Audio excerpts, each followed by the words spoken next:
భగవద్గీత అనేది మన సమాజానికి ఇప్పుడు నేటి సమాజం ముఖ్యంగా చాలా అవసరం. ఓకే. చిన్నప్పటి నుంచి, ఎందుకంటే చిన్నప్పటి నుంచి కాలేజెస్లో స్కూల్స్లో అంతా భగవద్గీత నేర్పిస్తే పిల్లలకి ఏమవుతుందంటే వాళ్ళలో సహజంగా ఉండే పిరికితనం దూరం అవుతుంది. పిరికితనం అంటే ఏంటి? Stage fear. ఓకే. స్టేజ్ పైన ఎక్కి ఏదైనా మాట్లాడాలంటే భయము. ఓకే. ఏదైనా ఒకటి నిజమని తెలిసినా కూడా ధైర్యంగా చెప్పాలంటే భయము. ఓకే.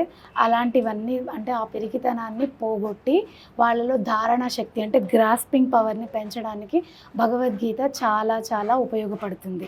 మనం భగవద్గీత శ్లోకాలు ధారణ చేసేటప్పుడు మన బాడీలో డిఫరెంట్ పార్ట్స్లో ఆ వైబ్రేషన్స్ వచ్చి దాని నుంచి జనరేట్ అయ్యే, అంటే సైంటిఫిక్గా దాని నుంచి జనరేట్ అయ్యే అవి ఉంటాయి, ఆ ఎంజైమ్స్ అన్నీ కూడా మనకి పాజిటివ్ వైబ్రేషన్స్ని ఇస్తాయి అన్నమాట.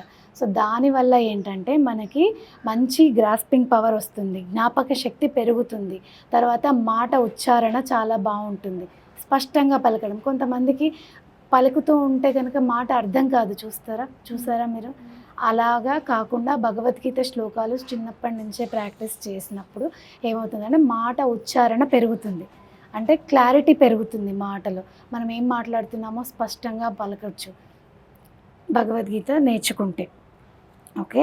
తర్వాత భగవద్గీత నేర్చుకున్న పిల్లలకి ఎలాంటి మానసిక స్టేటస్ వస్తుందంటే, మెంటల్ స్టేటస్ వస్తుందంటే వాళ్ళ కర్తవ్యం వాళ్ళకి తెలిసి దాని నుంచి దేశం కోసం మనం ఏదైనా చెయ్యాలి అన్న ఒక దేశభక్తి వస్తుందన్నమాట.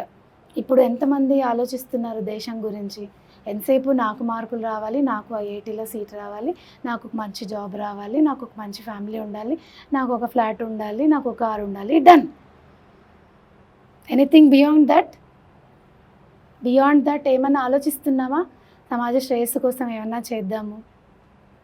భగవద్గీత నేర్చుకుంటే అలాంటి గుణాలన్నీ మనకి డెవలప్ అవుతాయి. పాతకాలంలో అందరూ ఇది భగవద్గీత నేర్చుకునేవాళ్ళు కాబట్టే దేశం స్వాతంత్రం కోసం అంతమంది పోరాడారు. ఇప్పుడు మనం ఏమన్నా చేస్తున్నామా దేశం కోసం? చెయ్యాలి అంటే ముందు మనం డెవలప్ చేసుకోవాలి నాలెడ్జ్. ఆ నాలెడ్జ్ని దేశ సంపద కోసం లేకపోతే దేశ శ్రేయస్సు కోసం వినియోగించాలి. ఓకే. ఆ ఇన్స్పిరేషన్ని మనం యూత్కి ఇవ్వాలి అంటే భగవద్గీత నేర్చుకోవాలి. ఓకే. అలాంటి భగవద్గీతను చదవాల్సింది ఎప్పుడు కష్టాలు వచ్చినప్పుడు కాదు, మనం హ్యాపీగా ఉన్నప్పుడే చదవాలి. చికాకుగా ఉన్నప్పుడు కాదు, ప్రశాంతంగా ఉన్నప్పుడే చదవాలి. ఓకే. ముసలి వాళ్ళ అయ్యాక కాదు, యంగ్గా ఉన్నప్పుడే చదవాలి. ఓకే. ఇంకా సరదాగా ఏదో కాలక్షేపం కోసంలే ఊరికే ఇంట్లో అల్లరి చేయకుండా ఇది కొంచెం నేర్చుకుందాం అలా కాదు. సరదాగా కాలక్షేపం కోసం కాదు, మనల్ని మనం తెలుసుకోవడం కోసం భగవద్గీత చదవాలి. అలా భగవద్గీత చదివి ప్రతిరోజు చదువుతూ దాన్ని మన లైఫ్లో ఆచరించడానికి ప్రయత్నించాలి. ఎలా అనుకోవాలి అంటే, ఇప్పుడు భగవద్గీతని భగవంతుడు అర్జునుడికి ఎక్కడ బోధించాడు? ధర్మక్షేత్రమైన కురుక్షేత్రంలో, రైట్? మనం ఏమనుకోవాలంటే మన ఇల్లే ఒక ధర్మక్షేత్రం. ఓకే. ఒక కురుక్షేత్రం అనుకోవాలి. నేనే అర్జునుడిని. ఓకే. కృష్ణ పరమాత్మ నాతోనే భగవద్గీత బోధిస్తున్నారు, నాకే బోధిస్తున్నారు అనుకొని, ఓకే, భగవద్గీతను ప్రతిరోజు చదవాలి. చదివి పక్కన వాళ్ళకి వినిపించి ఆచరింపచేయాలి. ఆచరించి ఇప్పుడు మనందరం కలిసి భగవద్గీత నేర్చుకుందాం. ఓకేనా? సరే. భగవద్గీతలో మొత్తం 18 అధ్యాయాలు ఉంటాయి. అధ్యాయం అంటే ఏంటి? చాప్టర్స్. మన బుక్స్లో మనకు చాప్టర్స్ ఉంటాయి కదా. ఎన్ని చాప్టర్స్ ఉన్నాయి? 18 చాప్టర్స్ ఉన్నాయి. ఓకే. అయితే మనం మెయిన్గా భగవద్గీత నేర్చుకోవడానికి విద్యా ప్రకాశానందగిరి స్వాముల వారు రచించిన గీతా మకరందం పుస్తకాన్ని ఫాలో అవుతాం. ఓకే. గీత మకరందము అంటే తెలుసా? మకరందం అంటే తెలీదు. తేనె. అంటే భగవద్గీత తేనెలాగా స్వీట్గా, ఓకే, చాలా అంటే తేనె తాగడం వల్ల అది ఆరోగ్యం కూడా, అంటే రోగనిరోధక శక్తిని, అంటే ఏంటి, ఇమ్యూనిటీ పవర్ని ఇంప్రూవ్ చేస్తుంది అనమాట. అంటే భగవద్గీతని శ్రీకృష్ణ పరమాత్మ ఉపనిషత్తులన్నిటిలో నుంచి మెయిన్ జిస్ట్ ఏదైతే ఉంటుందో అది మొత్తం మనల్ని ఎక్స్ట్రాక్ట్ చేసి మనకి ఒక తేనె బాటిల్ లాగా ఇచ్చారనమాట. మనం వెళ్ళి ఇప్పుడు తేనెటీగ ఎలాగ ఒక్కొక్క పువ్వు దగ్గరికి వెళ్ళి తేనె సేకరించి మొత్తం దాంట్లో పెడుతుంది కదా నెక్టర్లో, అది మనం తీసుకుంటాం తేనెలాగా. అదే నువ్వు ఒక్కొక్క పువ్వు దగ్గరికి వెళ్ళి తేనె తీసుకోవడం సాధ్యమవుతుందా? అవ్వదు కదా. సో ఆ తేనెటీగ ఎలా అయితే అన్ని పువ్వుల దగ్గరికి వెళ్ళి మొత్తం తీసుకొచ్చి మనకి తేనెలాగా ఇస్తుందో, అలాగే కృష్ణ పరమాత్మ అన్ని ఉపనిషత్తుల్లోంచి మనకు అవసరమైనవన్నీ తీసుకొచ్చి అంతా సంగ్రహించి ఒక ప్రిసైజ్ ఫామ్లో భగవద్గీత అనే గ్రంథాన్ని మనకిచ్చారు. అది మనం ఇప్పుడు నేర్చుకోబోతున్నాం. భగవద్గీతలో మొత్తం ఎన్ని అధ్యాయాలు ఉన్నాయి? 18 అధ్యాయాలు ఉన్నాయి. 18 అధ్యాయాల్లో అన్నీ కలిపి 700 శ్లోకాలు నేర్చుకుంటాం మనం. ఓకే, మొదటి అధ్యాయం పేరు అర్జున విషాద యోగము.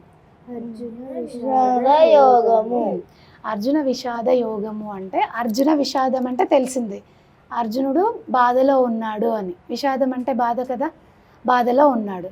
ఓకే, యోగం అంటే ఏంటి? యోగం అంటే కలయిక.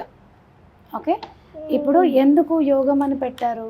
మామూలుగా యోగం అంటే ఏంటి? ఒక సెలబ్రేషన్. నాకు తెలిసి యోగం అంటే సెలబ్రేషన్. యోగం అంటే కానీ దుఃఖం కూడా ఫెస్టివల్. కానీ దుఃఖాన్ని కూడా యోగం అంటారా మరి? అనరు. మరి ఎందుకు దీనికి అర్జున విషాద యోగం అని పేరు పెట్టారు అంటే, అర్జునుడు ఏ ప్రాపంచిక విషయాల కోసమో, నాకు రాజ్యం కావాలనో, లేకపోతే నాకు ఇలాగా ధనం కావాలనో, లేకపోతే నాకు ఇంకా ఇది కావాలి అది కావాలనో దుఃఖం పడుతూ ఉంటే అప్పుడు అది దుఃఖం. కానీ అర్జునుడు దేనికోసం విషాదంలో ఉన్నాడు? నేను చంపను, ధర్మం కాదు, నేను నాకంటే పెద్దవాళ్ళని చంపడం ధర్మం కాదు, నా రిలేటివ్స్ని చంపడం ధర్మం కాదు, వాళ్ళని చంపిన తర్వాత వచ్చే రాజ్యం నాకు అక్కర్లేదు. ఇలాంటి విషయం అంటే ఒక నాలెడ్జ్ కావాలి ఆయనకి ఇప్పుడు.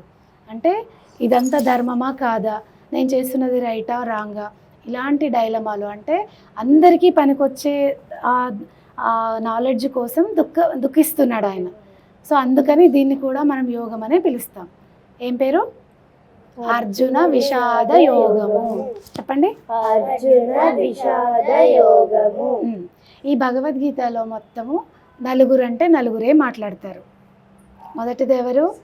సంజయుడు మాట్లాడతాడు, ధృతరాష్ట్రుడు మాట్లాడతాడు, అర్జునుడు మాట్లాడతాడు, ఇంకా ఆఖరిలో కృష్ణ పరమాత్మ మాట్లాడతాడు. రైట్.